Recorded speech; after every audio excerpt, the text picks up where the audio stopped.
Hello students, welcome to today's class. So today we are going to discuss Boolean law and De Morgan theorem. Okay.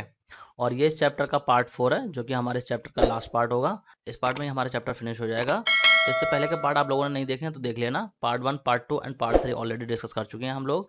आपको उन videos के link इस video के description में मिल जाएंगे, तो आप लोग चेक कर लेना। तो चलिए स्टार्ट करते हैं आज के इस वीडियो को और डिस्कस करते हैं बुलियन लॉ और डे मॉर्गन थ्योरम को। ओके, तो पहले डिस्कस करेंगे हम बुलियन लॉ को। तो फर्स्ट बुलियन लॉ हमारे पास कम्यूटेटिव लॉ, ठीक है, ये हमारा फर्स्ट बुलियन लॉ है। तो ये लॉ क्या कहता है, देखिए इस लॉ में पहले देखते हैं law of addition. Commutative law of addition होता है और कम्यूटेटिव लॉ ऑफ मल्टीप्लिकेशन होता है। तो पहले बात करते हैं कम्यूटेटिव लॉ ऑफ एडिशन की, ठीक है। तो कम्यूटेटिव लॉ ऑफ एडिशन क्या कहता है, देखिए a प्लस बी इक्वल है b प्लस ए। मतलब अगर आप ऐसे लिख दो या फिर आप ऐसे लिख दो, दोनों बात एक ही है। मतलब ये इक्वलेंट है इस एक्सप्रेशन के, ठीक है, दोनों का रिजल्ट सेम आएगा। ओके, तो चलिए इसको प्रूव करते हैं ट्रुथ टेबल की हेल्प से कि कैसे a प्लस बी इक्वलेंट है b प्लस ए के। ओके, तो इसके ट्रुथ टेबल देख लेते हैं। देखिए, ठीक है, ये हमारे पास में a प्लस बी की ट्रुथ टेबल आ गई है, ठीक है। तो हमने क्या करा है, यहाँ पर देखिए a ले लिया, b ले लिया, ठीक है। टेबल को कैसे बनाते हैं उसका रूल आप लोगों को पता ही है, ठीक है। 2 की पावर नंबर ऑफ वेरिएबल, तो नंबर ऑफ वेरिएबल 2 है तो होगी 2 की पावर 2 मतलब 4। 4 को डिवाइड करा 2 से तो 2 आ गया, तो यहाँ पे 2 टाइम 0 2 टाइम 1, ठीक है। फिर इसके बाद 2 को डिवाइड करा 2 से तो 1 आ गया, तो अब 1 टाइम 0 1 टाइम 1। ओके, इस तरीके से हमारी ट्रुथ टेबल बन गई है। इसके बाद में देखिए a प्लस बी हमें निकालना है। तो a प्लस बी में क्या होता है, यहाँ पे क्या है, और ऑपरेटर अप्लाई हो रहा है। और ऑपरेटर में क्या होता है, एक भी 1 होता है तो 1 हो जाता है। तो यहाँ पे दोनों 0 हैं तो यहाँ पे देखिए 0 आ जाएगा। एंड इसमें 0 एंड 1 है तो क्या आएगा आपका 1 आएगा। एंड इसमें 1 एंड 0 है तो यहाँ पे 1 आ जाएगा। एंड लास्ट में है आपके 1 1 तो यहाँ पे 1 आ जाएगा। ओके, तो ये हमारी ट्रुथ टेबल आ गई है। तो इसका आउटपुट आ रहा है आपका 0 1 1 1। ओके, ये हमारा आउटपुट आ रहा है इस ट्रुथ टेबल का। अब देख लेते हैं इस एक्सप्रेशन के लिए ट्रुथ टेबल, ठीक है। तो इसके लिए ट्रुथ टेबल ये रही हमारी, ठीक है। ये हमारी है b प्लस ए के लिए, ठीक है। तो स्टार्टिंग के वेरिएबल वही रहेंगे a एंड b, ठीक है, और वैल्यू भी वही रहेंगी, ठीक है। सेम प्रोसेस से हम यहाँ पे फिल कर देंगे।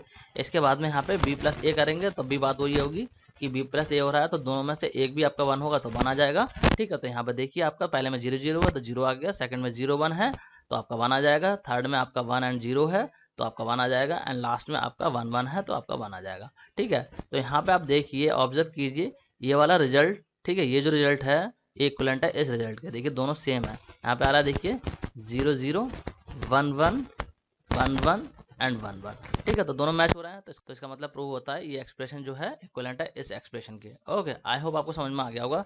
तो ये था हमारा कम्यूटेटिव लॉ ऑफ एडिशन। मतलब जहाँ पे भी आप इस तरीके से लिखें a प्लस बी लिखें या फिर आप b प्लस ए लिखें तो समझ जाइए वहाँ पे कम्यूटेटिव लॉ यूज हो रहा है। और अगर आपका उसमें प्लस आ रहा है तो इसका मतलब क्या है, कम्यूटेटिव लॉ ऑफ एडिशन है वो। ओके, आई होप आपको समझ में आ गया होगा। तो चलिए अब देखते हैं कम्यूटेटिव लॉ ऑफ मल्टीप्लिकेशन। तो ये हमारा commutative law of multiplication. Expression बिल्कुल सेम ही है, बस यहाँ पे क्या हो जाएगा, मल्टीप्लाई का साइन लग जाएगा। मतलब क्या होगा, डॉट लग जाएगा। डॉट का मतलब होता है मल्टीप्लिकेशन, मतलब एंड गेट लग जाएगा, यहाँ पे एंड ऑपरेटर लगा हुआ है, ठीक है। तो ये लॉ क्या कहता है, a डॉट बी इक्वलेंट है b डॉट ए के, ठीक है। वहाँ पे प्लस था, यहाँ पे डॉट लग गया है। ओके, तो इसको भी ट्रुथ टेबल की हेल्प से चेक कर लेते हैं कि कैसे इक्वलेंट है, ठीक है। यहाँ पे दिखा देता हूँ, कुछ भी खास नहीं है इसमें, बहुत सिंपल सी चीज़ें हैं। ये देखिए ट्रुथ टेबल हमारी a डॉट बी के लिए। तो यहाँ पे देखिए a को लिख लिया है एंड b को लिख लिया है, ठीक है। और ये वैल्यू कैसे आई, 2 की पावर n मतलब नंबर ऑफ वेरिएबल, 2 की पावर 2 4 हो गया, 4 को डिवाइड करा 2 से तो 2 टाइम 0 2 टाइम 1, ठीक है। फिर 2 को डिवाइड करा 2 से तो आ गया आपका 1, ठीक है। तो 1 टाइम 0 1 टाइम 1, ठीक है। ये हमने इस तरीके से फिल कर दिया है। अब यहाँ पे देखिए डॉट लगा हुआ है, तो डॉट में क्या होता है, मतलब एंड ऑपरेटर में क्या होता है, एक भी अगर 0 आएगा तो 0 हो जाएगा। तो देखिए यहाँ पे दोनों आपके 0 हैं तो 0 आ गया है। यहाँ पे 0 एंड 1 है तब भी आपका क्या होगा, 0 आ जाएगा, ठीक है। यहाँ पे 1 एंड 0 है तो आपका क्या होगा, 0 आ जाएगा। एंड लास्ट में आपके दोनों 1 है तो आपका 1 आएगा, ठीक है। एंड गेट में यही होता है, मतलब एक भी 0 होगा तो 0 आ जाएगा। ओके, आई होप आपको समझ में आ गया होगा। तो अब देख लेते हैं b डॉट ए के लिए ट्रुथ टेबल, ठीक है। यहाँ पे बनाता हूँ मैं, ठीक है। ये देखिए ट्रुथ टेबल आ गई हमारी b डॉट ए के लिए। तो स्टार्टिंग के a एंड b वैसे रहेंगे और वैल्यू वैसी रहेंगी, इसमें वैल्यूज में कोई चेंज नहीं होगा, ठीक है। अब यहाँ पे बात करते हैं रिजल्ट की, ठीक है। रिजल्ट किस तरीके से आएगा, देखिए रिजल्ट में क्या होगा, देखिए सिंपल है। आपका क्या हो रहा है, एक भी 0 होगा तो 0 आ जाएगा। तो यहाँ पे 0 0 है तो क्या है, 0 आ रहा है। फिर 0 1 है तो आपका क्या आएगा, 0 आएगा, ठीक है। फिर 1 0 है तो यहाँ पे भी आपका 0 ही आएगा। इसके बाद 1 1 है तो यहाँ पे आ जाएगा आपका 1। ओके, तो यहाँ पे देखिए a dot B and b dot A दोनों का रिजल्ट सेम है। देखिए यहाँ पे 0 0 है, यहाँ पे 0 0 है, एंड यहाँ पे भी 0 0 है, एंड यहाँ पे देखिए 1 1 है, ठीक है। तो ये मैच कर गया है। तो इसका मतलब ये प्रूव होता है a डॉट बी इक्वलेंट है b डॉट ए के। ओके, आई होप आपको समझ में आ गया होगा, ठीक है। तो इसका मतलब क्या है, जहां पे भी आप इस तरीके से लिख रहे हैं a डॉट बी लिख रहे हैं या फिर b डॉट a लिख रहे हैं, तो इसका मतलब क्या है, ये दोनों सेम ही है और यहाँ पे अप्लाई हो जाएगा आपका कम्यूटेटिव लॉ ऑफ मल्टीप्लीकेशन। तो ये था हमारा कम्यूटेटिव लॉ। आई होप आप लोगों को समझ में आ गया होगा। तो चलिए अब देखते हैं नेक्स्ट लॉ को, जो कि हमारा एसोसिएटिव लॉ। ओके, तो एसोसिएटिव लॉ में देखते हैं पहले लॉ ऑफ एडिशन। ठीक है, तो एसोसिएटिव लॉ ऑफ एडिशन क्या कहता है, a plus B plus C equivalent है a plus B plus C के। मतलब क्या है, ये एक्सप्रेशन इक्वलेंट है इस एक्सप्रेशन के। ओके, तो इसको देख लेते हैं ट्रू टेबल की हेल्प से किस तरीके से इक्वलेंट है। ओके, तो यहाँ पे ट्रू टेबल ले लेता हूँ मैं। ओके, तो ये ट्रुथ टेबल आ गई हमारी इस एक्सप्रेशन की, पहले मैंने ले ली इस वाली एक्सप्रेशन के लिए। ओके, तो इस ट्रुथ टेबल में 3 वेरिएबल ले लिए ए बी एंड सी। ठीक है, क्योंकि यहाँ पे हमारे पास में देखिए 3 वेरिएबल्स थे, तो यहाँ पे 3 वेरिएबल्स ले लिए और इसमें ये वैल्यू किस तरीके से फिल की है, इसके लिए देखिए यहाँ पे फॉर्मूला है 2 की पावर n, n का मतलब नंबर ऑफ वेरिएबल। ठीक है, तो नंबर ऑफ वेरिएबल 3 है, तो हमारा आ जाएगा 8, 8 को डिवाइड करेंगे 2 से तो 4 आएगा, तो 4 टाइम 0 4 टाइम 1, फिर डिवाइड करेंगे 4 को 2 से तो 2 आएगा, तो 2 टाइम 0 2 टाइम 1, फिर 2 को डिवाइड करेंगे 2 से तो 1 आएगा, तो 1 टाइम 0 1 टाइम 1। ओके, इस तरीके से हमने ये फिल कर दिया है। आई होप आपको इतनी चीज समझ में आ गई होगी। तो अब फॉर्म करेंगे हम यहाँ पे बी प्लस सी को। ठीक है, क्योंकि बी प्लस सी है हमारे पास में, तो इसको फॉर्म करेंगे। तो बी प्लस सी का मतलब है यहाँ पे और ऑपरेटर अप्लाई हो रहा है, तो और ऑपरेटर में क्या होगा, देखिए आपके पास में एक भी बनाएगा तो यहाँ पे आपका आउटपुट बनाएगा। ठीक है, चलिए देखते हैं इसको। तो बी प्लस सी को चेक करते हैं, इसको और इसको चेक करेंगे। ठीक है, किस तरीके से होगा, देखिए दोनों 0 0 है यहाँ पे, तो 0 आ जाएगा। ठीक है, फिर 0 1 है तो यहाँ पे 1 आ जाएगा, क्योंकि एक भी 1 होगा तो 1 आ जाता है। ठीक है, इसके बाद में आपका 1 एंड 0 है तो यहाँ पे आ जाएगा 1। इसके बाद में दोनों 1 1 है तो 1 आएगा। ठीक है, फिर 0 0 है दोनों तो 0 आएगा, फिर 0 1 है तो आपका 1 आ जाएगा, फिर 1 0 है तो भी 1 आएगा, एंड लास्ट में 1 1 है तो 1 आएगा। ओके, इस तरीके से हमारा आउटपुट आ गया है बी प्लस सी के लिए। ओके, अब फॉर्म करेंगे इस एक्सप्रेशन को, क्योंकि हमारा पूरा जो एक्सप्रेशन है वो ये है, तो इसका रिजल्ट चेक कर लेते हैं क्या आएगा। देखिए यहाँ पे हमारे पास में देखिए ए है और बी प्लस सी है। ठीक है, तो ए हमारे पास में ये रहा और बी प्लस सी आ चुका है, और इन दोनों के बीच में अप्लाई हो रहा है plus, A and B plus C के बीच में देखिए प्लस अप्लाई हो रहा है, तो इसका मतलब और ऑपरेटर अप्लाई हो रहा है। तो ए एंड बी प्लस सी में दोनों में से एक भी बनाएगा तो यहाँ पर आउटपुट बना जाएगा। ओके, तो चलिए चेक करते हैं इसको। तो देखिए यहाँ पे 0 है एंड यहाँ पे भी 0 है तो 0 आएगा, एंड यहाँ पे 0 है एंड यहाँ पे 1 है तो 1 आ जाएगा। ठीक है, इसके बाद में देखिए यहाँ पे 0 है एंड यहाँ पे 1 है तो भी 1 आएगा। ठीक है, एंड इसके बाद 0 है फिर 1 है तो 1 आएगा, इसके बाद में 1 है एंड 0 है तो भी 1 आएगा, एंड इसके बाद देखिए यहाँ पे 1 है यहाँ पे भी 1 है तो आपका 1 आ जाएगा। ठीक है, इसके बाद में यहाँ 1 है और यहाँ पे भी 1 है तो 1 आ जाएगा, इसके बाद में यहाँ पे भी 1 है और यहाँ पे भी 1 है तो भी 1 आएगा। ओके, इस तरीके से हमारा आउटपुट आ गया, मतलब एक भी 1 होगा तो 1 आ जाएगा। ओके, तो इस तरीके से फाइनल आउटपुट हमारा ये आ गया बन के। अब चेक करते हैं इस एक्सप्रेशन के लिए ट्रुथ टेबल। ठीक है, तो इसके लिए देख लेते हैं ट्रुथ टेबल को, ये आ गई हमारी इस एक्सप्रेशन के लिए ट्रुथ टेबल। ठीक है, तो यहाँ पे चेक कर लेते हैं। इसमें देखिए स्टार्टिंग के तीनों कॉलम सेम रहेंगे, ये एंड ये, इनमें कोई चेंज नहीं होगा क्योंकि ये सिर्फ वेरिएबल है और इसमें वैल्यू ऐसी फिल कर देंगे जैसे इसमें करी थी। ठीक है, इसके बाद में यहाँ पे a प्लस बी है। ठीक है, यहाँ पे b प्लस सी था लेकिन यहाँ पे a प्लस बी है, तो मतलब इस पे और ऑपरेटर अप्लाई हो रहा है। ठीक है, तो चेक कर लेते हैं इसका रिजल्ट क्या आएगा। देखिए तो यहाँ पे देखिए दोनों ही 0 हैं तो आपका 0 आ जाएगा, फिर आपके दोनों 0 हैं तो 0 आएगा, फिर आपका देखिए एक 0 एक 1 है तो यहाँ पे 1 आ जाएगा, फिर एक 0 एक 1 है तो यहाँ पे 1 आएगा। ठीक है, फिर आपका 1 एंड 0 है तो भी 1 आएगा। ठीक है, फिर 1 एंड 0 है तो 1 आ जाएगा, फिर दोनों 1 है तो 1 आएगा। ठीक है, और फिर 1 1 है तो 1 आएगा। तो ये हमारा फाइनल आउटपुट आ गया ए प्लस बी के लिए। ओके, अब देखते हैं इस एक्सप्रेशन को, क्योंकि हमारे यहाँ पे देखिए पूरा एक्सप्रेशन ये है, तो इसके लिए देखते हैं क्या रिजल्ट आएगा। चेक करते हैं। तो यहाँ पे क्या हो रहा है, देखिए a प्लस बी प्लस सी, मतलब a प्लस बी और यहाँ पे c को प्लस करना है इसमें। यहाँ पे देखिए और ऑपरेटर है तो इसके और इसके बीच में और ऑपरेटर अप्लाई हो जाएगा। ठीक है, तो a plus B and c में एक भी 1 होगा तो 1 आ जाएगा। ठीक है, चेक कर लेते हैं रिजल्ट को। तो देखिए यहाँ पे देखते हैं दोनों ही 0 है तो 0 आएगा, यहाँ पे देखिए 1 एंड 0 है तो आपका 1 आ जाएगा, फिर आपका 0 एंड 1 है तो 1 आएगा। ठीक है, फिर दोनों 1 1 है तो भी 1 आएगा, फिर 0 एंड 1 है तो भी 1 आएगा, फिर 1 1 है तो 1 आ जाएगा, एंड फिर 0 एंड 1 है तो 1 आएगा, एंड लास्ट में 1 1 है तो 1 आएगा। ठीक है, तो इस तरीके से हमारा फाइनल आउटपुट आ गया है। तो यहाँ पे देखिए ये रिजल्ट मैच कर गया हमारा इस वाले रिजल्ट से। ठीक है, मतलब क्या है, ये एक्सप्रेशन इक्विवेलेंट है इस एक्सप्रेशन के। देखिए सारे रिजल्ट मैच कर रहे हैं। यहाँ पे चेक कीजिए 0 0, ठीक है, यहाँ पे देखिए 1 1, यहाँ पे देखिए 1 1, ठीक है, यहाँ पे देखिए 1 1, ठीक है, यहाँ पे भी 1 1 है, मतलब सारे मैच कर गए हैं। आप लोग चेक कर सकते हैं सारे मैच कर रहे हैं। ओके, तो इसका मतलब प्रूव होता है ये एक्सप्रेशन इक्विवेलेंट है इस एक्सप्रेशन के। तो ये था हमारा एसोसिएटिव लॉ ऑफ एडिशन। अब देखते हैं associative law of multiplication. Okay, तो एसोसिएटिव लॉ ऑफ मल्टीप्लिकेशन क्या कहता है, देखिए A dot B dot C equivalent है A dot B dot C के। देखिए यहाँ पे कुछ नहीं है तो मतलब डॉट है, तो मतलब ये एक्सप्रेशन इक्वलेंट है इस एक्सप्रेशन के। तो चलिए इसको भी प्रूव करते हैं ट्रुथ टेबल की हेल्प से। तो ये ट्रुथ टेबल आ गई हमारी इस एक्सप्रेशन के लिए। तो चेक कर लेते हैं इस ट्रुथ टेबल को। देखिए क्या हो रहा है इस ट्रुथ टेबल में। यहाँ पे हमारे पास में 3 वेरिएबल्स हैं, ठीक है। तो हमने यहाँ पे ए बी सी लिख दिया है। इसके बाद में हमें फॉर्म करना है बी सी को, ठीक है। यहाँ पे देखिए बी सी दे रखा है, तो बी सी का मतलब है बी डॉट सी, ठीक है। यहाँ पे एंड ऑपरेटर अप्लाई हो रहा है, तो एंड में क्या होता है, दोनों में से एक भी जीरो होगा तो जीरो आएगा, ठीक है। चेक कर लेते हैं यहाँ पे, देखिए बी सी को चेक करते हैं। देखिए क्या है हमारा, यहाँ पे देखिए दोनों ही जीरो है तो जीरो आएगा। यहाँ पे देखिए आपका 0 1 है तो भी जीरो आएगा, क्योंकि एक भी जीरो होगा तो जीरो आ जाएगा। फिर आपका 1 एंड 0 है तो जीरो आएगा। फिर दोनों 1 1 है तो 1 आएगा, ठीक है। फिर आपके दोनों जीरो हैं तो जीरो आएगा। फिर 0 1 है तो आपका जीरो आएगा। फिर आपका 1 एंड 0 है तो जीरो आएगा। फिर आपके दोनों 1 1 है तो 1 आ जाएगा। दोनों 1 1 होंगे तो 1 आएगा, लेकिन दोनों में से एक भी जीरो हुआ तो जीरो आता है। तो ये हमारा फाइनल आउटपुट हो गया बी डॉट सी का। ओके, अब हम फॉर्म करेंगे इस एक्सप्रेशन को जो कि हमारा A dot B dot C, ठीक है। तो इसको चेक कर लेते हैं। इसमें देखिए क्या हो रहा है, हमारे पास में बी डॉट सी आ चुका है। तो यहाँ पे क्या होगा, A dot B dot C, ठीक है। इस तरीके से होगा, तो मतलब क्या होगा, इस वाले एक्सप्रेशन और इस वाले एक्सप्रेशन के बीच में डॉट लग जाएगा, ठीक है। तो देखिए डॉट में क्या होगा, इस एक्सप्रेशन में और इस एक्सप्रेशन में एक भी जीरो आएगा तो आपका आउटपुट जीरो आएगा। चलिए चेक कर लेते हैं। देखिए यहाँ पे जीरो है एंड यहाँ पे भी जीरो है तो आपका जीरो आ जाएगा। एंड यहाँ पे देखिए आपका जीरो है और यहाँ पे भी जीरो है तो जीरो आएगा। फिर यहाँ पे देखिए जीरो है और यहाँ पे भी जीरो है तो जीरो आएगा, ठीक है। फिर यहाँ पे देखिए ए में जीरो है एंड बी सी में 1 है तो भी आपका जीरो आएगा, ठीक है। इसके बाद में देखिए यहाँ पे आपका ए में 1 है एंड बी सी में जीरो है तो जीरो आएगा, ठीक है। इसके बाद में ए में 1 है एंड बी सी में जीरो है तो आपका जीरो आएगा। एंड इसके बाद में देखिए ए में 1 है एंड बी सी में जीरो है तो जीरो आएगा।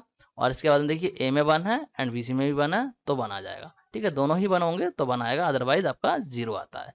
तो ये हो गया हमारा final output A dot B dot C के लिए, ठीक है। इस एक्सप्रेशन के लिए फाइनल आउटपुट हो गया। अब चेक करते हैं इस एक्सप्रेशन के लिए ट्रुथ टेबल को। ओके, तो ये रही इस एक्सप्रेशन के लिए ट्रुथ टेबल, ठीक है। ये हमारे ट्रुथ टेबल आ गई है इस वाले एक्सप्रेशन के लिए। ओके, तो यहाँ पे देखते हैं क्या हो रहा है। देखिए यहाँ पे देखिए ये सारी चीजें सेम रहेंगी, ये कॉलम भी सेम रहेगा, ये कॉलम भी सेम रहेगा, ठीक है। तो यहाँ पे देखिए क्या हो रहा है, ए डॉट बी, यहाँ पे था बी डॉट सी, लेकिन यहाँ पे है ए डॉट बी, ठीक है। तो क्या होगा, इस वाले और इस वाले एक्सप्रेशन के बीच में डॉट लग जाएगा, ठीक है। तो यहाँ पे दोनों में से एक भी अगर आपका जीरो आएगा तो जीरो आएगा आउटपुट, ठीक है। चेक कर लेते हैं यहाँ पे आउटपुट को। यहाँ पे देखिए दोनों ही जीरो है तो जीरो आ जाएगा। एंड फिर दोनों जीरो है तो जीरो आएगा। एंड फिर 0 एंड 1 है तो भी आपका जीरो आएगा। इसके बाद में फिर 0 1 है तो जीरो आएगा। फिर 1 एंड 0 है तो भी जीरो आएगा। एंड फिर 1 एंड 0 है तो जीरो आएगा। एंड यहाँ पे देखिए दोनों 1 1 है तो 1 आ जाएगा। एंड लास्ट में भी 1 1 है तो 1 आ जाएगा। ओके, तो इस तरीके से हमारा फाइनल आउटपुट आ गया है ए डॉट बी के लिए। ओके, अब हम फॉर्म करेंगे इस एक्सप्रेशन को जो कि हमारा A dot B dot C, ठीक है। मतलब क्या है, ए भी हमारे पास में आ चुका है, ये आ चुका है, और सी, ठीक है। तो यहाँ पे क्या होगा, इन दोनों के बीच में डॉट लग जाएगा, मतलब ए डॉट बी एंड सी दोनों में से एक भी अगर जीरो होगा तो जीरो आ जाएगा, ठीक है। चेक कर लेते हैं, देखिए किस तरीके से आउटपुट आएगा। तो यहाँ पे देखिए दोनों ही जीरो हैं तो जीरो आ जाएगा। फिर आपका 1 0 है तो जीरो आएगा। फिर दोनों जीरो हैं तो जीरो आएगा, ठीक है। इसके बाद में 1 0 है तो भी जीरो आएगा। फिर दोनों जीरो जीरो हैं तो जीरो आ जाएगा, ठीक है। फिर 1 0 है तो जीरो आएगा। फिर आपका 0 1 है तो भी जीरो आएगा। फिर आपका 1 1 है तो यहाँ पे 1 आ जाएगा। ओके, देखिए फाइनल हमारा 1 आ गया। तो यहाँ पे देखिए ये हमारा रिजल्ट जो है मैच कर गया है इस वाले रिजल्ट से, ठीक है। तो इसका मतलब क्या है, प्रूव होता है ये कि ये एक्सप्रेशन इक्विवेलेंट है इस एक्सप्रेशन के। देखिए सारी डिजिट मैच कर रही हैं हमारी यहाँ पे। ओके, आई होप आपको समझ में आ गया होगा। तो ये था हमारा एसोसिएटिव लॉ। एसोसिएटिव लॉ में मैंने आपको दोनों समझा दिया, एसोसिएटिव लॉ ऑफ एडिशन समझा दिया and associative law of multiplication भी आपको समझा दिया। ओके, आई होप आपको समझ में आ गया होगा। तो चलिए अब देखते हैं नेक्स्ट लॉ को जो कि है हमारा डिस्ट्रीब्यूटिव लॉ। ओके, तो डिस्ट्रीब्यूटिव लॉ में पहले देखते हैं लॉ ऑफ एडिशन, ठीक है। तो लॉ ऑफ एडिशन क्या कहता है, देखिए A plus B dot C equivalent है A plus B dot A plus C, ठीक है। मतलब क्या है, आप चाहो तो ऐसे लिख दो या आप चाहो तो ऐसे लिख दो, ये दोनों एक्सप्रेशन इक्वलेंट है एक दूसरे के। ओके, तो चलिए इसको ट्रुथ टेबल की हेल्प से देखते हैं किस तरीके से ये एक्सप्रेशन इक्वलेंट है इस एक्सप्रेशन के। ओके, तो पहले इस एक्सप्रेशन के लिए ट्रुथ टेबल बना लेते हैं। तो ये देखिए आगे ट्रुथ टेबल इस एक्सप्रेशन के लिए ए प्लस बी डॉट सी, ठीक है। इस एक्सप्रेशन के लिए ट्रुथ टेबल हमारे पास आ गई है। तो इस ट्रुथ टेबल में देखिए क्या है, हमारे पास में नंबर ऑफ वेरिएबल है 3, मतलब क्या है ए बी सी। तो हमने यहाँ पे 3 वेरिएबल्स ले लिए, ठीक है। और इसमें वैल्यू कैसे फिल करना है वो मैंने आपको बता ही दिया है, ठीक है। 2 की पावर n मतलब नंबर ऑफ वेरिएबल, उसका रिजल्ट आएगा 8 को डिवाइड करेंगे 2 से तो आ जाएगा आपके पास में 4, तो 4 टाइम्स 0 और 4 टाइम 1। फिर 4 को डिवाइड करेंगे 2 से तो आपका 2 आएगा, तो 2 टाइम 0 2 टाइम 1, इस तरीके से हमने फिल कर दिया। फिर 2 को डिवाइड करेंगे 2 से तो 1 आएगा, तो 1 टाइम 0 1 टाइम 1, ठीक है, इस तरह फिल कर दिया। तो तीनों वेरिएबल के लिए वैल्यू फिल कर देंगे। ओके, अब हमें फॉर्म करना है BC को, क्योंकि हमारे पास में ये एक्सप्रेशन है BC, ठीक है। तो BC का मतलब क्या है, यहाँ पे देखिए कुछ भी नहीं है, तो मतलब डॉट लगा हुआ है इन दोनों के बीच में, यहाँ पे डॉट लगा हुआ है, तो B एंड C में एक भी आपका 0 आएगा तो 0 हो जाएगा, क्योंकि एंड ऑपरेटर में क्या होता है, एक भी 0 आता है तो 0 हो जाता है। ओके, तो चेक कर लेते हैं रिजल्ट क्या आएगा। देखिए दोनों ही 0 है तो 0 आएगा, यहाँ पे 0 एंड 1 है तो आपका 0 आएगा, फिर आपका 1 एंड 0 है तो भी आपका 0 आएगा, फिर आपका 1 1 है तो 1 आ जाएगा, ठीक है। इसके बाद में 0 0 है तो 0 आ जाएगा, ठीक है। इसके बाद में 0 1 है तो आपका 0 आएगा, इसके बाद में 1 एंड 0 है तो 0 आएगा, एंड लास्ट में आपके दोनों ही 1 है तो 1 आ जाएगा। ओके, इस तरीके से हमारा ये आ गया है फाइनल रिजल्ट B.C के लिए। ओके, अब बात करते हैं इस एक्सप्रेशन की, जो कि हमारा A प्लस B.C, ठीक है, क्योंकि पूरा एक्सप्रेशन ये है हमारे पास। ओके, तो यहाँ पे देखिए क्या हो रहा है, A है प्लस B.C है, ठीक है। तो B.C हमारे पास में आ गया है और A ये रहा, तो A और B.C के बीच में लग जाएगा प्लस, मतलब और ऑपरेटर लग जाएगा, ठीक है। तो और ऑपरेटर में क्या होता है, दोनों में से एक भी आपका 1 होता है तो 1 हो जाता है, ठीक है। तो रिजल्ट देखते हैं क्या आएगा। तो यहाँ पे देखिए 0 है और BC में 0 है तो आपका 0 आ जाएगा, फिर आपका A में 0 है, ठीक है, और BC में 0 है तो 0 आएगा, ठीक है। अगेन A में 0 है और BC में 0 है तो 0 आएगा, फिर आपका A में 0 है एंड BC में 1 है, ठीक है, तो यहाँ पे 1 आ जाएगा। फिर आपका A में 1 है, BC में 0 है तो 1 आ जाएगा, फिर आपका A में 1 है, BC में 0 है तो 1 आएगा, फिर A में 1 है और BC में 0 है तो 1 आएगा, फिर दोनों ही जगह आपके 1 है A एंड BC में, तो यहाँ पे 1 आ जाएगा। ओके, तो ये हमारा फाइनल रिजल्ट आ गया इस एक्सप्रेशन के लिए। ओके, अब बात करते हैं इस एक्सप्रेशन की, तो इस एक्सप्रेशन के लिए ट्रुथ टेबल बना लेते हैं, ठीक है। तो ये रही हमारी ट्रुथ टेबल इस एक्सप्रेशन के लिए, ठीक है। तो यहाँ पे देखिए क्या हो रहा है, वेरिएबल्स आपके उतने ही हैं, ABC 3 वेरिएबल्स हैं, तो यहाँ तक आपका सेम रहेगा, यहाँ तक कोई चेंज नहीं होगा। अब हमें बनाना है A प्लस B, ठीक है। तो A प्लस B का मतलब क्या है, इस और इस एक्सप्रेशन के बीच में लग जाएगा आपका प्लस, मतलब और ऑपरेटर। ओके, तो क्या होगा, दोनों में से एक भी आपका 1 होगा तो 1 आ जाएगा, ठीक है। चेक कर लेते हैं, देखिए दोनों 0 हैं तो 0 आएगा, फिर आपके दोनों 0 हैं तो 0 आएगा, ठीक है। फिर यहाँ पर देखिए 0 एंड 1 है तो 1 आ जाएगा, फिर 0 एंड 1 है तो 1 आएगा, फिर 1 एंड 0 है तो 1 आएगा, फिर 1 एंड 0 है तो भी 1 आएगा, फिर दोनों 1 1 है तो भी 1 आएगा, एंड फिर लास्ट में दोनों 1 1 है तो 1 आ जाएगा। ओके, तो ये आ गया हमारा A प्लस B। इसके बाद में हम निकालेंगे A प्लस C, ठीक है। तो A प्लस C के लिए क्या करेंगे, इस A और C के बीच में लगा देंगे और ऑपरेटर, मतलब प्लस लग जाएगा तो और ऑपरेटर लग जाएगा, तो फिर क्या होगा, दोनों में से एक भी आपका 1 होगा तो 1 आ जाएगा। चेक कर लेते हैं, देखिए यहाँ पे 0 है और यहाँ पे 0 है तो आपका 0 आएगा, फिर यहाँ पर 0 है और यहाँ पे देखिए 1 है तो 1 आएगा, फिर यहाँ देखिए A में 0 है एंड C में 0 है तो 0 आएगा, ठीक है। फिर A में 0 है और C में 1 है तो 1 आ जाएगा, फिर A में 1 है और C में 0 है तो 1 आएगा, ठीक है। फिर A में 1 है और C में भी 1 है तो भी 1 आएगा, फिर A में 1 है और C में 0 है तो 1 आएगा, फिर लास्ट में A में 1 है एंड C में 1 है तो आपका 1 आ जाएगा। तो इस तरीके से हमारा आ गया A प्लस C। ओके, ये हमारा फाइनल रिजल्ट आ गया A प्लस C के लिए। अब बात करते हैं इस पूरे एक्सप्रेशन की, जो कि हमारे यहाँ दे रखा था, तो इसके लिए क्या रिजल्ट आएगा, यहाँ देखिए A प्लस B हमारे पास आ चुका है और A प्लस C भी आ चुका है, तो इन दोनों के बीच में डॉट अप्लाई हो जाएगा, मतलब एंड ऑपरेटर अप्लाई हो जाएगा। तो क्या होगा, इस एक्सप्रेशन और इस एक्सप्रेशन में एक भी 0 होगा तो रिजल्ट आपका 0 ही आएगा। ओके, चेक कर लेते हैं, देखिए दोनों ही 0 है तो यहाँ पे 0 आ जाएगा, ठीक है। एंड फिर 0 एंड 1 है तो आपका 0 आएगा, फिर 1 एंड 0 है तो भी 0 आएगा, ठीक है। इसके बाद में 1 1 है तो 1 आएगा, फिर 1 1 है तो 1 आएगा, ठीक है।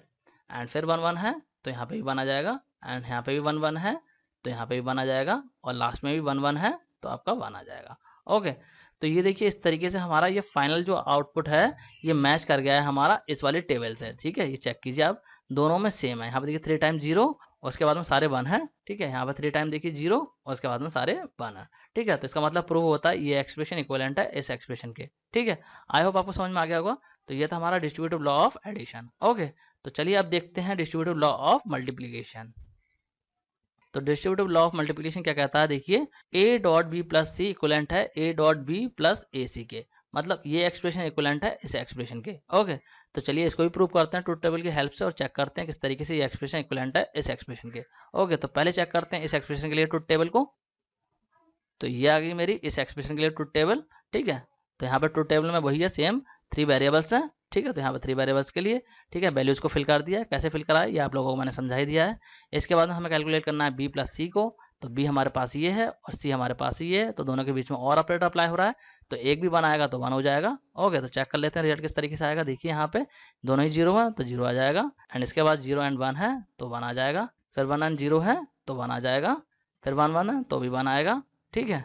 फिर 0 0 है तो 0 आएगा, फिर आपका 0 1 है तो 1 आएगा, ठीक है, फिर 1 0 है तो 1 आएगा, एंड 1 1 है तो भी 1 आएगा। ओके, तो इस तरीके से हमारा आ गया रिजल्ट बी प्लस सी के लिए। ओके, अब चेक करते हैं इस एक्सप्रेशन के लिए जो कि हमारा A dot B plus C, ठीक है। तो यहाँ पे चेक करते हैं इसके लिए क्या रिजल्ट आएगा। देखिए बी प्लस सी हमारे पास ये आ चुका है और ए ये है हमारे पास, ठीक है। तो ए एंड बी प्लस सी के बीच में लग जाएगा डॉट, ठीक है। यहाँ पे देखिए कुछ भी नहीं है, मतलब डॉट लग जाएगा। तो क्या होगा, इस एक्सप्रेशन और इस एक्सप्रेशन में दोनों में से एक भी आपका 0 आएगा तो आउटपुट आपका 0 ही आएगा, ठीक है। चेक कर लेते हैं। देखिए यहाँ पे ए में 0 है और बी प्लस सी में भी 0 है तो 0 आएगा आउटपुट। ओके, इसके बाद में यहाँ पे 0 है और यहाँ पे देखिए 1 है तो आपका 0 आएगा, फिर यहाँ पे 0 है और यहाँ पे 1 है तो भी 0 आएगा, ठीक है। फिर 0 है और यहाँ पे 1 है तो 0 आएगा, ठीक है। फिर यहाँ पे 1 है लेकिन यहाँ पे 0 है तो 0 आएगा, ठीक है। फिर देखिए दोनों ही जगह आपके 1 है, ठीक है, तो 1 आएगा। फिर यहाँ पे देखिए दोनों जगह पे 1 है तो 1 आएगा, फिर लास्ट में दोनों जगह पे 1 है तो 1 आएगा। ओके, तो इस तरीके से ये हमारा फाइनल आउटपुट आ गया है इस एक्सप्रेशन के लिए। ये हमारा फाइनल आउटपुट हो गया है इस एक्सप्रेशन के लिए। ओके, अब बात करते हैं इस एक्सप्रेशन की। तो इसके लिए ट्रुथ टेबल बना लेते हैं। तो ये रही हमारी ट्रुथ टेबल इस एक्सप्रेशन के लिए।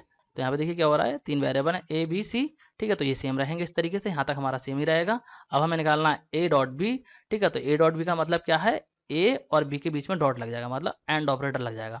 तो दोनों में से एक भी 0 होगा तो यहाँ पे आउटपुट 0 आएगा। चेक कर लेते हैं, देखिए किस तरीके से आएगा आउटपुट। यहाँ पे दोनों 0 है तो 0 आएगा, फिर 0 है दोनों तो 0 आएगा, फिर 0 1 है तो भी 0 आएगा, फिर 0 1 है तो 0 आएगा, फिर 1 0 है तो भी 0 आएगा, फिर 1 0 है तो भी 0 आएगा।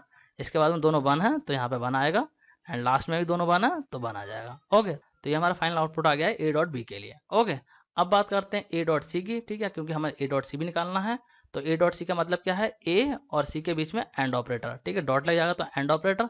तो ए और सी में से एक भी आपका 0 होगा तो भी आपका आउटपुट 0 ही आएगा, ठीक है। चेक कर लेते हैं इसका आउटपुट भी। देखिए यहाँ पे ए में 0 है और सी में भी 0 है तो आपका आ जाएगा 0। फिर ए में 0 है और सी में 1 है तो भी 0 आएगा, ठीक है। फिर ए में 0 है, सी में भी 0 है तो 0 आएगा। फिर ए में 0 है और सी में 1 है तो भी 0 आएगा, ठीक है। फिर ए में 1 है और सी में 0 है तो भी आपका 0 आएगा, ठीक है। फिर ए और सी दोनों ही जगह पे 1 है तो 1 आ जाएगा, ठीक है।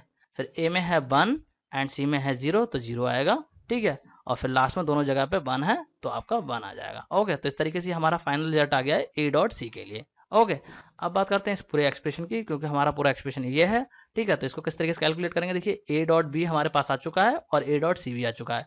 तो इन दोनों के बीच में अप्लाई हो जाएगा प्लस ऑपरेटर, मतलब क्या होगा, और ऑपरेटर अप्लाई हो जाएगा। ओके, तो इन दोनों में से एक भी आपका 1 आएगा तो यहाँ पे आउटपुट 1 आएगा, ठीक है। चेक कर लेते हैं। देखिए यहाँ पे दोनों 0 है तो यहाँ पे 0 आ जाएगा, फिर दोनों 0 है तो 0 आएगा, फिर अगेन 0 है तो 0 आएगा, फिर 0 है, ठीक है, तो 0 आएगा, फिर दोनों 0 है तो 0 आएगा। फिर देखिए 0 एंड 1 है तो आपका 1 आएगा, फिर 1 एंड 0 है तो 1 आएगा, एंड लास्ट में दोनों 1 है तो 1 आ जाएगा। ओके, तो इस तरीके से हमारा फाइनल आउटपुट आ गया है इस एक्सप्रेशन के लिए। तो यहाँ पे देखिए ये जो रिजल्ट है हमारा, ये मैच कर गया है इस वाले रिजल्ट से। चेक कीजिए, यहाँ पे 5 टाइम 0 है, फिर 3 टाइम 1 है, ठीक है। यहाँ पे देखिए 5 टाइम 0 है एंड 3 टाइम 1 है, ठीक है। तो ये दोनों मैच कर रहे हैं, तो मतलब क्या है, ये प्रूव होता है ये एक्सप्रेशन इक्विवेलेंट है इस एक्सप्रेशन के, ठीक है। ये बात हमारी प्रूव हो गई है। ओके, तो ये था हमारा distributive law. Okay, distributive law में मैंने आपको लॉ ऑफ एडिशन भी बता दिया और लॉ ऑफ मल्टीप्लिकेशन भी बता दिया। आई होप आपको समझ में आ गए होंगे। तो चलिए अब चेक करते हैं आइडेंटिटी लॉ को। ओके, आइडेंटिटी लॉ को रिडंडेंसी लॉ भी बोलते हैं। ओके, तो देखिए यहाँ पर आइडेंटिटी लॉ में ये है आपके लॉ ऑफ एडिशन और ये है लॉ ऑफ मल्टीप्लिकेशन। ओके, मैंने यहाँ पे लिखा नहीं है लेकिन आप लोग समझ जाना, मैंने आपको बता दिया, ठीक है। तो पहले देखते हैं लॉ ऑफ एडिशन को, ठीक है। तो लॉ ऑफ एडिशन में देखिए क्या क्या है आइडेंटिटी लॉ। देखिए पहला है आपका a + 1 = 1, मतलब a + 1 का आउटपुट 1 ही आएगा, ठीक है। अब यहाँ पे इस a का मतलब क्या है, a का मतलब है वेरिएबल, ठीक है। तो a वेरिएबल की वैल्यू कुछ भी हो इससे फर्क नहीं पड़ता, क्योंकि यहाँ पे 1 आ गया है तो आउटपुट आपका 1 ही आएगा, क्योंकि यहाँ पे देखिए और ऑपरेटर अप्लाई हो रहा है। और ऑपरेटर में क्या होता है, एक भी 1 होता है तो आपका आउटपुट 1 आता है। तो a की वैल्यू 0 होगी तब भी आपका 1 आएगा, a की वैल्यू 1 होगी तब भी 1 आएगा, ठीक है। तो इससे फर्क नहीं पड़ता a की वैल्यू क्या है, क्योंकि यहाँ पे 1 आ गया तो आउटपुट 1 ही आएगा, ठीक है। तो एक लॉ तो ये हो गया। सेकंड देखिए क्या है, a + 0 = a। अब क्या है, देखिए a की जो भी वैल्यू होगी आउटपुट में वही आएगा, मतलब आउटपुट में a की वैल्यू ही आएगी, ठीक है। जो भी a की वैल्यू होगी वही आउटपुट आएगा। तो यहाँ पर अगर आपका 1 होगा तो आपका आउटपुट 1 आएगा, अगर यहाँ पे 0 होगा तो आउटपुट 0 आएगा। तो मतलब जो भी a की वैल्यू होगी वही आउटपुट में आएगा, इसलिए यहाँ पे a को लिखा गया है। ओके, आई होप आपको समझ में आ गया होगा। अब बात करते हैं इसकी। देखिए इसमें क्या है, a + a, तो यहाँ पे देखिए दोनों ही a हैं तो जो भी a की वैल्यू होंगी वही आएगा, ठीक है। तो इसलिए यहाँ पे a लिख दिया है, क्योंकि दोनों की वैल्यू कुछ भी हो सकती है। यहाँ पे अगर आपका 1 होगा और यहाँ 0 होगा तो 1 आएगा, यहाँ पे अगर 0 होगा और यहाँ 1 होगा तो आपका 1 आएगा, ठीक है। दोनों जगह 0 होंगे तो आपका 0 आएगा। तो मतलब क्या है, जो भी ए की वैल्यू होंगी वही आएगा, इसलिए यहाँ पे ए को लिखा गया है। ओके, अब बात करते हैं इसकी। इसमें देखिए क्या है, ए प्लस ए बार, ठीक है। तो देखिए यहाँ पे क्या था, ए प्लस ए, तो आपका ए आ रहा था, लेकिन अब जब बार लग जाएगा आपका, किसी एक पे भी बार लग जाएगा तो आपका आउटपुट आएगा 1। इस चीज़ का आपको ध्यान रखना है। मतलब क्या है, कॉम्प्लीमेंट फॉर्म में अगर आ जाएगी वेरिएबल की तो यहाँ पे आउटपुट 1 आएगा। मतलब इसकी वैल्यू कुछ भी हो, यहाँ पे जब कॉम्प्लीमेंट लग जाएगा तो आउटपुट 1 ही आएगा। ओके, आई होप आपको समझ में आ रहा होगा। जैसे कि यहाँ पर देखिए, इस वाले ए का मैं अगर दिखाऊं, इस वाले ए का सपोज की वैल्यू क्या हो सकती है, 0, ठीक है, या 1 हो सकती है। अब बात करें इस वाले ए की, तो देखिए इसकी वैल्यू क्या हो सकती है, इसकी वैल्यू भी आपकी 0 हो सकती है, ठीक है, या फिर 1 हो सकती है। तो देखिए इसकी वैल्यू यहाँ पे 0 है और इसकी वैल्यू सपोज यहाँ पे 0 है, तो 0 होगी तो यह क्या हो जाएगा, कॉम्प्लीमेंट में 1 हो जाएगी, तो क्या होगा 0 1, तो क्या आएगा आपका 1 आएगा। इस तरीके से वर्क करेगा। आई होप आपको समझ में आ रहा होगा। तो अब डिस्कस करते हैं लॉ ऑफ मल्टीप्लिकेशन, ठीक है। आइडेंटिटी लॉ की लॉ ऑफ मल्टीप्लिकेशन क्या क्या है, देखिए ए डॉट 1 मतलब आउटपुट में ए ही आएगा, जो भी ए की वैल्यू होगी आउटपुट वही आएगा।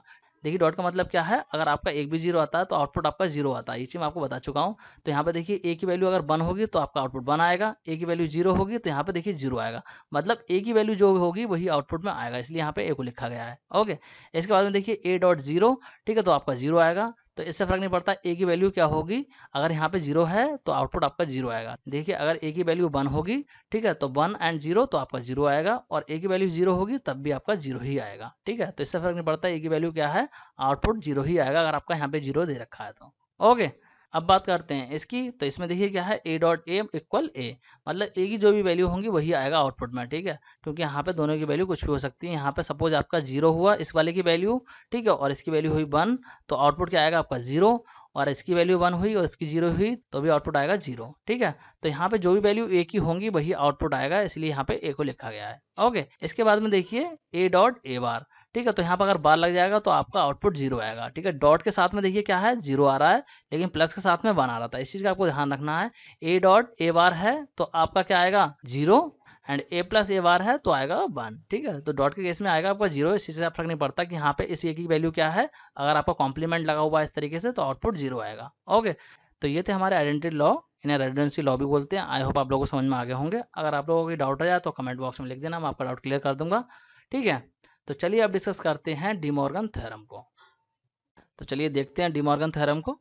सो De Morgan has suggested 2 theorem which are extremely useful in Boolean algebra. तो डी मॉर्गन ने 2 थ्योरम दिए हैं, ठीक है, जो कि काफ़ी यूजफुल होते हैं बूलियन अलजेब्रा में। ओके, तो कौन कौन से दिए हैं चलिए उनको डिस्कस कर लेते हैं, ठीक है। तो पहला थ्योरम है, देखिए ये रहा हमारा फर्स्ट थ्योरम। तो इसमें देखिए क्या है, A plus B bar equivalent A bar dot B bar. मतलब क्या हुआ इसका, the complement of sum is equal to product of complement. तो मतलब क्या हुआ, देखिए यहाँ पे देखिए कॉम्प्लीमेंट ऑफ सम है, मतलब यहाँ पे देखिए सम हो रहा है उसका कॉम्प्लीमेंट है, तो इसलिए इसको बोला जा रहा है कॉम्प्लीमेंट ऑफ सम, ठीक है। और यहाँ पे देखिए प्रोडक्ट ऑफ कॉम्प्लीमेंट है, मतलब ये कॉम्प्लीमेंट लगे हुए हैं और उसके बीच में प्रोडक्ट हो रहा है, मतलब मल्टीप्लिकेशन हो रही है। ओके, आई होप आपको समझ में आ रहा होगा, ठीक है। इसीलिए इसको बोला गया है complement of sum is equal to product of complement. And second theorem क्या है, देखिए सेकंड थ्योरम कहता है A dot B complement equal A complement plus B complement. मतलब क्या हुआ, the complement of product is equal to sum of complement. मतलब क्या है, इसका अपोजिट कह सकते हैं इसे।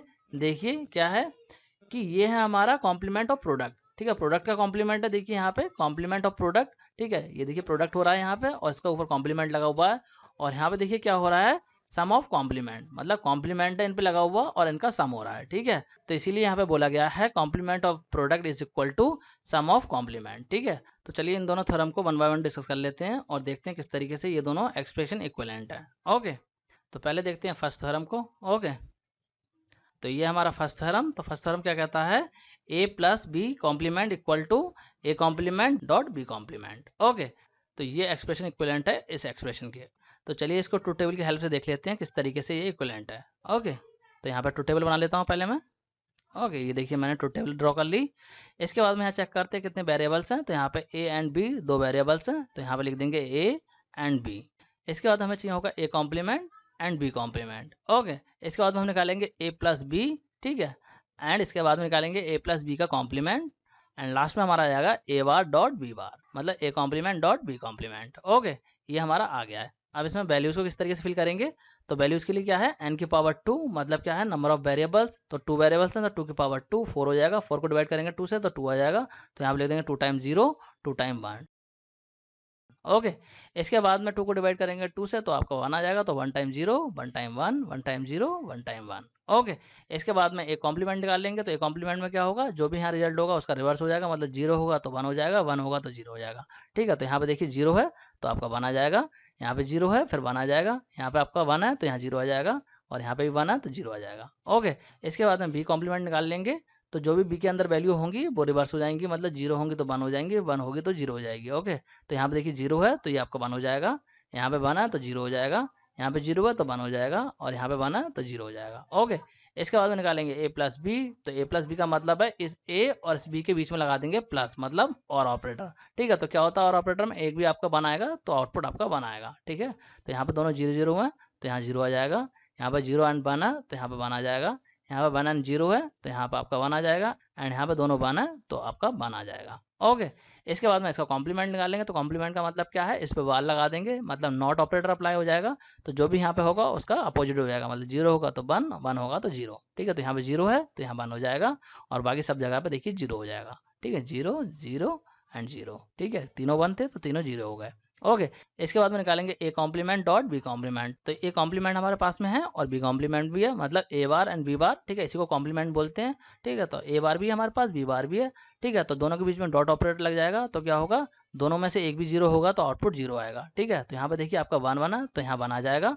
ठीक है, यहाँ देखिए 0 है तो 0 आ जाएगा, यहाँ देखिए 0 है और यहाँ पे 1 है तो भी आपका 0 आएगा, एंड यहाँ पे आपके दोनों 0 है तो 0 आएगा। ओके, तो देखिए क्या हो रहा है, ये आपका आउटपुट और ये वाला आपका आउटपुट दोनों मैच कर रहे हैं। ठीक है, देखिए मतलब ये एक्सप्रेशन जो है वो इक्विवेलेंट है इस एक्सप्रेशन के, देखिए यहाँ पे ये मैच कर गया। ठीक है, सारे मैच कर गए हैं आपके। ठीक है, तो ये प्रूव होता है फर्स्ट थ्योरम में कि ये जो हमारा एक्सप्रेशन है ये इक्विवेलेंट है इसके, मतलब a plus B complement equivalent to a complement dot B complement. ठीक है, तो ये हो गया हमारा फर्स्ट थ्योरम। आई होप आपको समझ में आ गया होगा। तो चलिए अब देखते हैं सेकंड थ्योरम को। तो ये रहा हमारे पास सेकंड थ्योरम। तो सेकंड थ्योरम क्या कहता है, a dot B complement equal to a complement plus b complement, मतलब ये एक्सप्रेशन इक्विवेलेंट है इसके। ठीक है, तो इसको भी चेक कर लेते हैं किस तरीके से ये इक्विवेलेंट है ट्रुथ टेबल की हेल्प से।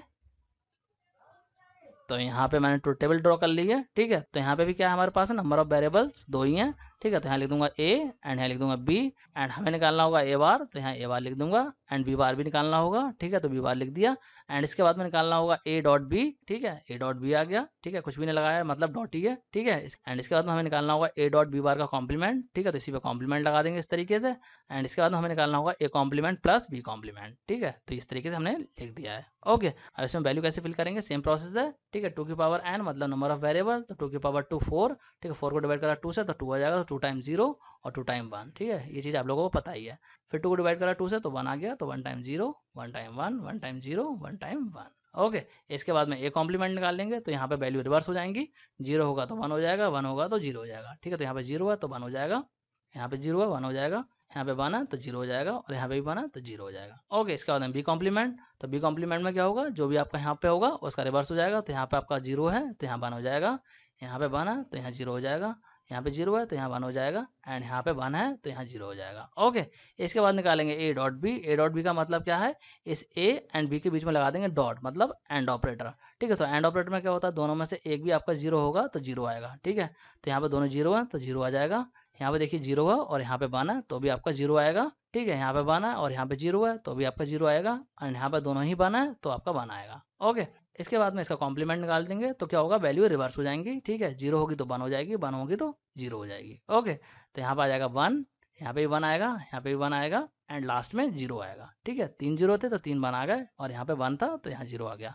ओके, इसके बाद में निकालेंगे ए बार प्लस बी बार। ठीक है, तो ए बार हमारे पास में है, बी बार भी है, तो इन दोनों के बीच में प्लस लगा देंगे, मतलब और ऑपरेटर।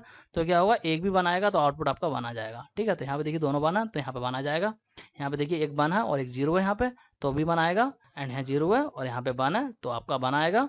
ठीक है, एंड इसके बाद लास्ट में दोनों ही 0 हैं तो आपका 0 आ जाएगा। ओके, तो यहाँ पे देखिए आपका इस वाले एक्सप्रेशन का रिजल्ट मैच कर रहा है इस वाले एक्सप्रेशन से। ठीक है, तो मतलब क्या हुआ, ये एक्सप्रेशन इक्विवेलेंट है इस एक्सप्रेशन के, मतलब दोनों इक्वल आ रहे हैं। देखिए 1 1।